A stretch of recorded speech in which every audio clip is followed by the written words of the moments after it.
My son walked into my living room and said, "I sold your house to pay for our vacation. You have 1 day to pack." I just smiled. He had no idea what was coming. Welcome back to Maee's Stories, where we share real-life tales of resilience, justice, and standing up for what's right. I'm your host, and today's story is about a mother who refused to be a victim when her own son tried to steal everything she had. Before we begin, please hit that like button and subscribe so you never miss a story. And drop a comment letting me know which city you're watching from. I love seeing how far these stories travel. Now, let's dive in. I never imagined my golden years would begin with such a devastating betrayal. For 37 years, I had lived in the same two-story colonial house on Maple Street. This was the home where I raised my son Brian, where his father Tom and I celebrated countless Christmases, where every creaking floorboard held precious memories. When Tom passed away 5 years ago, the house became both my sanctuary and my burden. Perhaps it was too large for one person, but it was filled with a lifetime I wasn't ready to abandon. Brian had always been my pride and joy. He became a successful financial consultant and married Tiffany, a real estate agent with perfectly styled hair and a smile that never quite reached her eyes. They lived 40 minutes away in a modern townhouse, and our relationship had been cordial. Sunday dinners once a month, birthday calls, the usual rhythm of adult children with busy lives. But 6 months ago, everything changed. It started subtly. Brian began asking questions about the house, innocent-sounding questions at first. "Mom, have you thought about downsizing? This place must be expensive to maintain. Wouldn't a nice apartment be easier?" I would laugh them off, redirecting the conversation to his work or his life. Then the visits increased.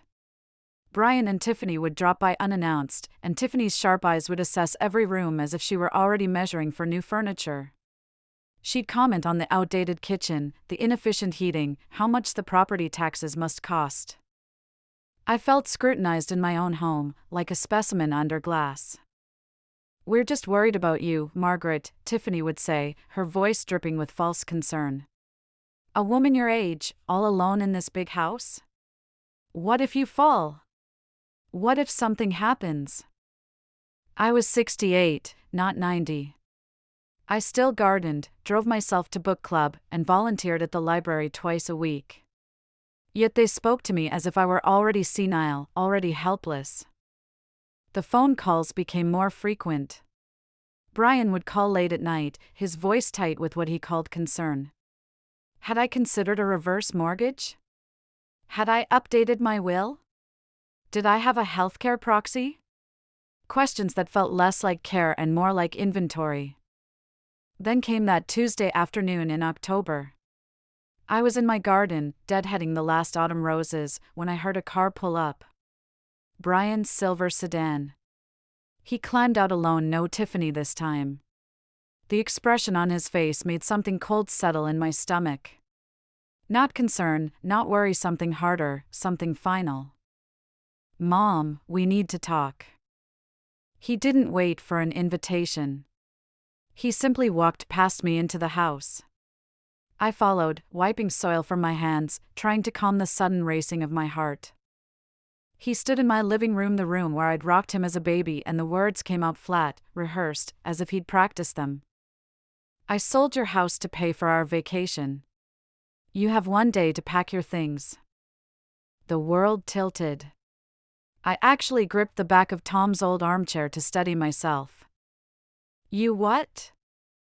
"Tiffany and I have been planning a trip to the Maldives for our 10th anniversary. We deserve it after everything we've been through," he said, as if it were obvious, as if it were reasonable.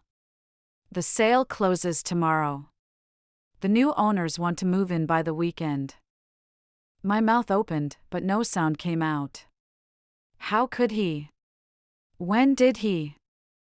"Don't make this harder than it needs to be," Brian continued, his eyes avoiding mine. "We found you a nice assisted living facility. 1 bedroom, all utilities included. You'll be much happier there. Safer. Safer. That word again. I looked at my son, really looked at him, and saw a stranger. When had this happened? When had my boy, who used to bring me dandelions and call them bouquets, become this cold, calculating man standing in my home, telling me he'd stolen it from under me? But here's what Brian didn't know, what he couldn't possibly have known in his greed and arrogance: the house wasn't actually in my name anymore.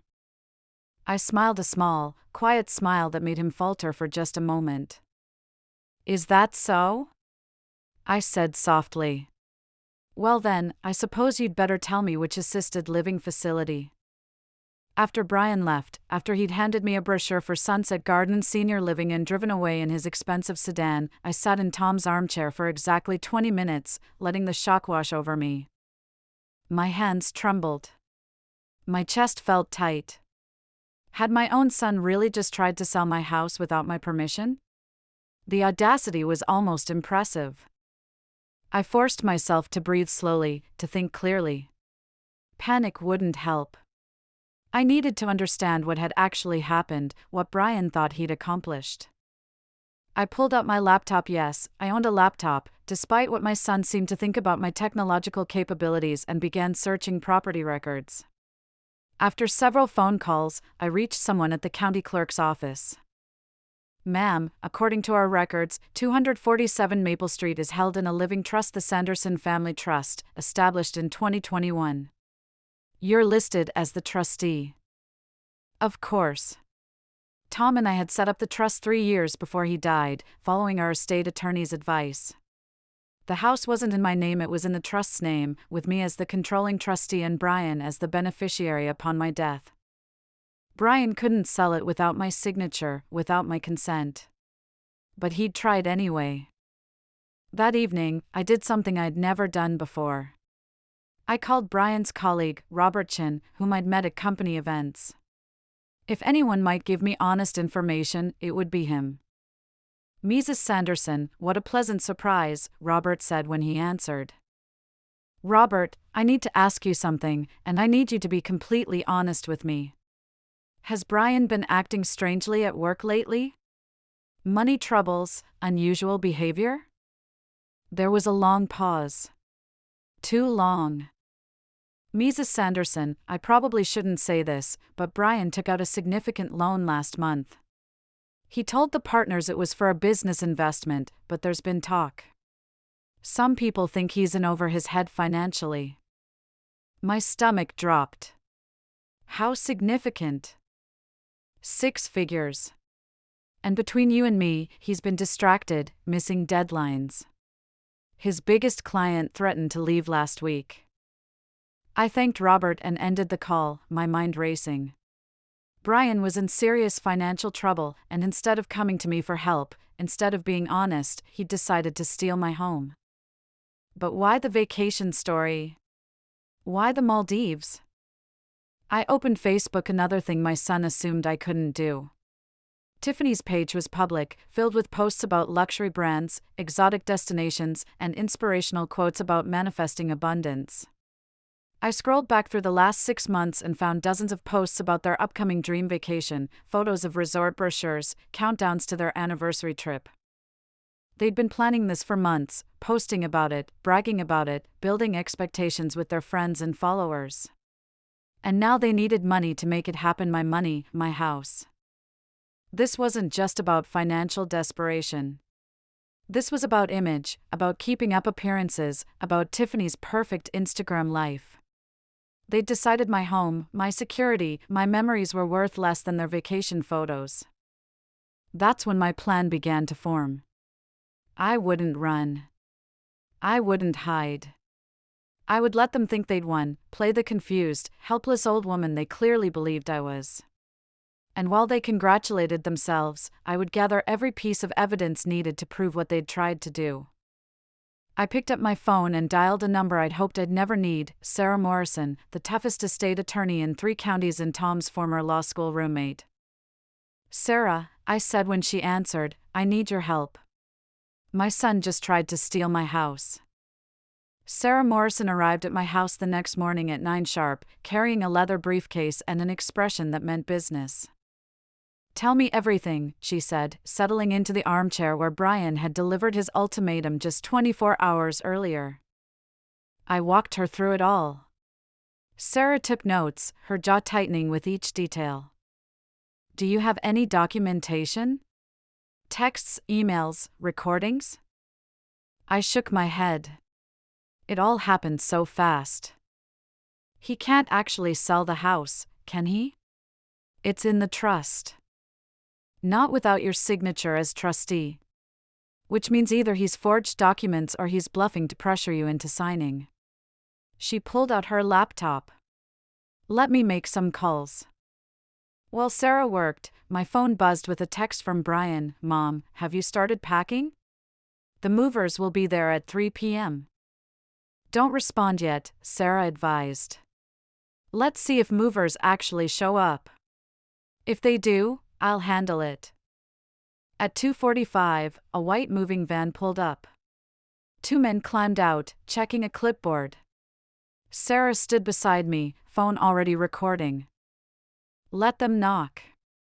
Don't open the door. The knock came. 3 sharp raps. Mrs. Sanderson, we're here from Reliable Movers. Your son Brian hired us to help with your relocation. Sarah opened the door, her attorney face firmly in place. Good afternoon, gentlemen. I'm Sarah Morrison, Mrs. Sanderson's legal counsel. Can I see your work order? After examining it carefully, Sarah looked up with steel in her eyes. This work order was placed by Brian Sanderson, but he has no legal authority to initiate a move from this property. The house is held in a trust with Margaret Sanderson as the sole trustee. I'm afraid you've been hired under false pretenses. But Mr. Sanderson said his mother agreed to move. Mrs. Sanderson has agreed to no such thing. In fact, she had no knowledge of your company being hired. I'd suggest you contact Mr. Sanderson for payment, because you won't be moving anything from this address today. As the movers left, another car arrived, Brian's sedan, with Tiffany in the passenger seat. Sarah stepped onto my porch before they could reach the door. Mr. Sanderson, Mrs. Sanderson, I am Sarah Morrison, representing Margaret Sanderson. I need to inform you that any attempt to remove property from or claim ownership of this house without Mrs. Sanderson's written consent constitutes attempted fraud and elder abuse. Brian's face went white. Who the hell are you? Mom, what is this? I appeared in the doorway behind Sarah, feeling stronger than I had in months. Sarah is my attorney, Brian. And she's here because you tried to sell my house without my permission. I was helping you. Brian's voice rose. You can't take care of this place anymore. That's not your decision to make, Sarah said coldly. What you've attempted here is illegal. I'm your son. Brian shouted. Everything you have should be mine anyway. You're just being selfish, holding on to this house when we need. He stopped abruptly, realizing what he'd almost said. When you need what, Brian? I asked quietly. Money? Money for your Maldives vacation? Money to cover the 6-figure loan you took out at work? His eyes widened. How did you? I may be 68, but I'm not senile. I can still make phone calls. I can still do research. I stepped forward. You tried to steal my home to fund your vacation. You were willing to make me homeless for a beach resort. Mom, that's not we were going to take care of you. A 1-bedroom facility where I'd lose my independence, my memories, my entire life, while you and Tiffany post Instagram photos from the Maldives, paid for with my house? Tiffany's mask finally cracked.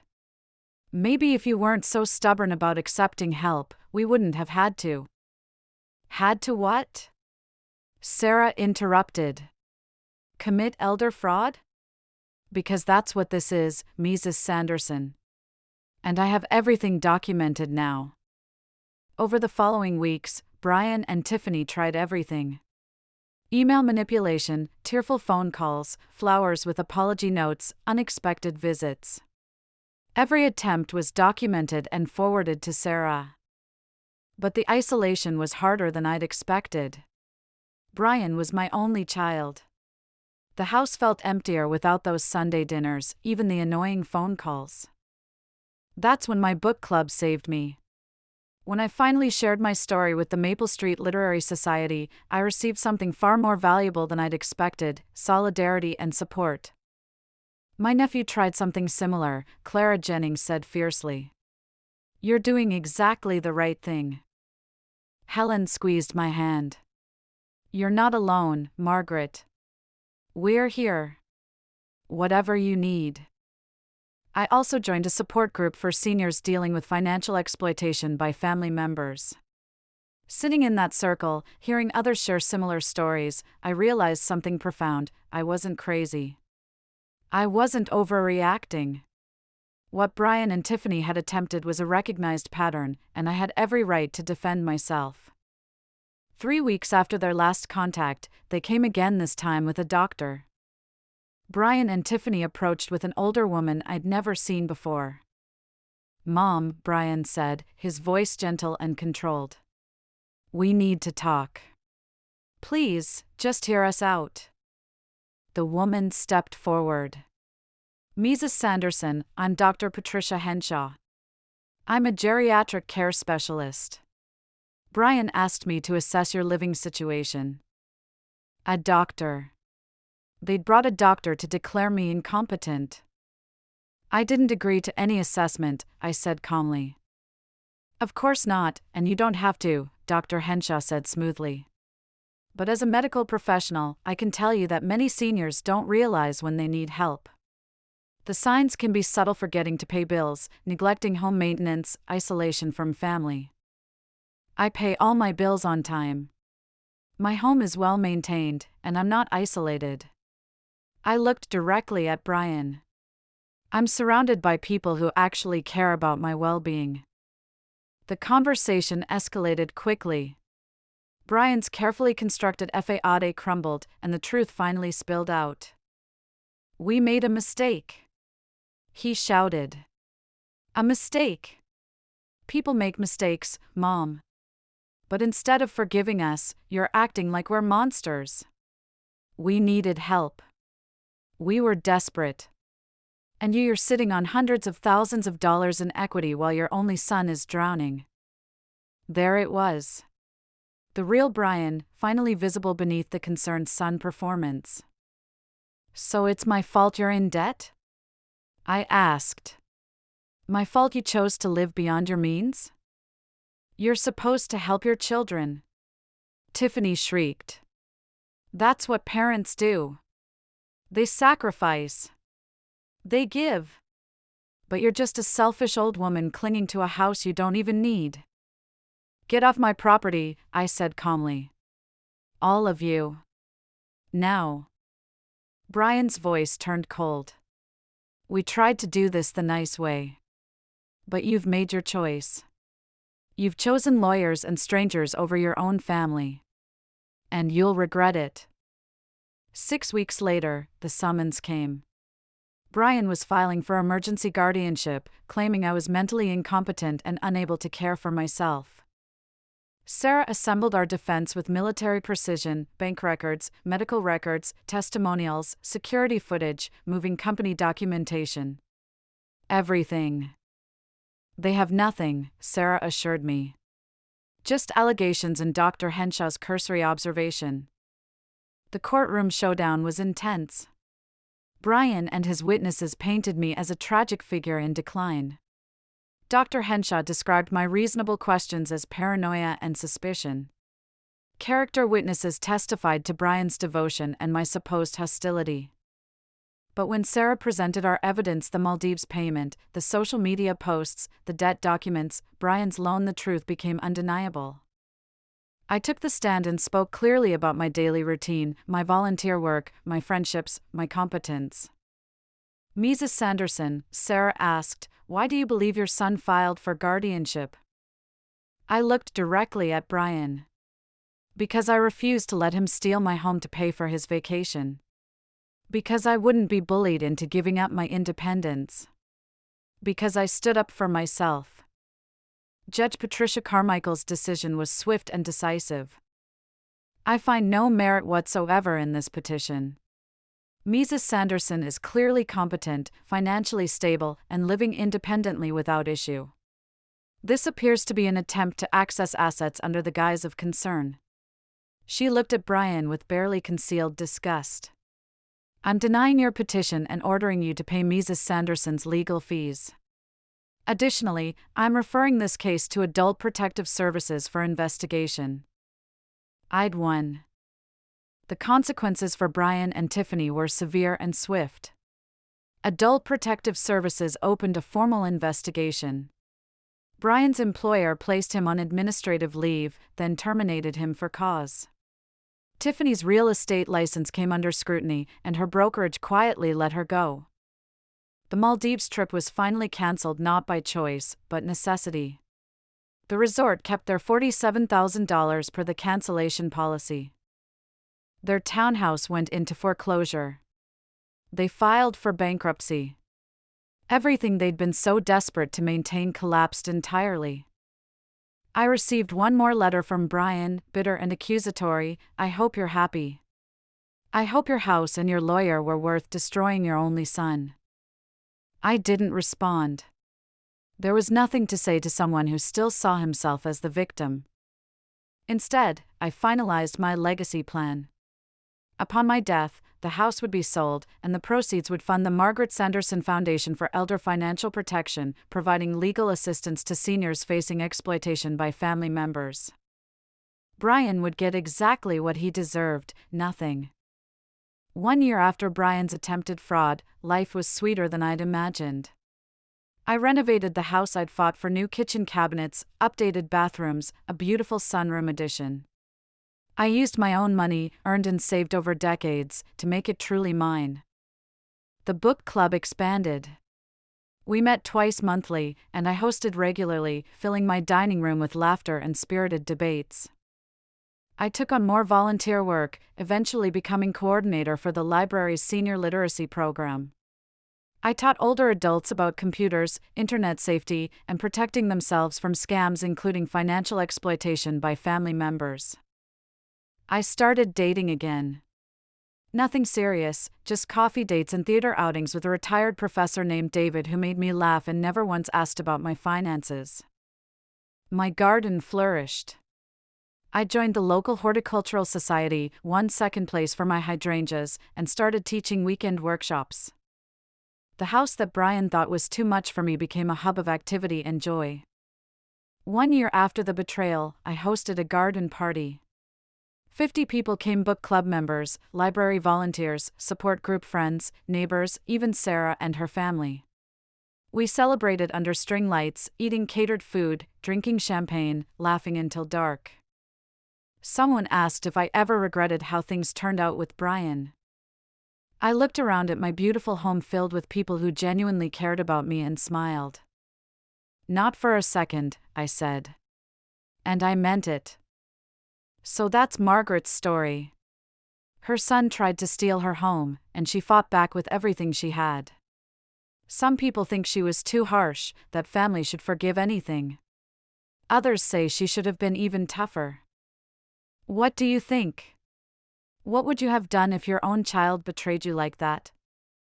How far would you go to protect yourself? Drop your thoughts in the comments below. I read every single one. If Margaret's story resonated with you, please hit that like button and share this video with someone who needs to hear it. And if you want more stories about standing up for yourself, even when it's hard, subscribe to Maee's Stories and hit that notification bell so you never miss an upload. Remember, you're never too old to fight for what's yours. You're never too vulnerable to stand up for yourself. And you're never obligated to sacrifice your security for anyone, even family. Thank you for watching, and I'll see you in the next story. This is Maee's Stories, signing off.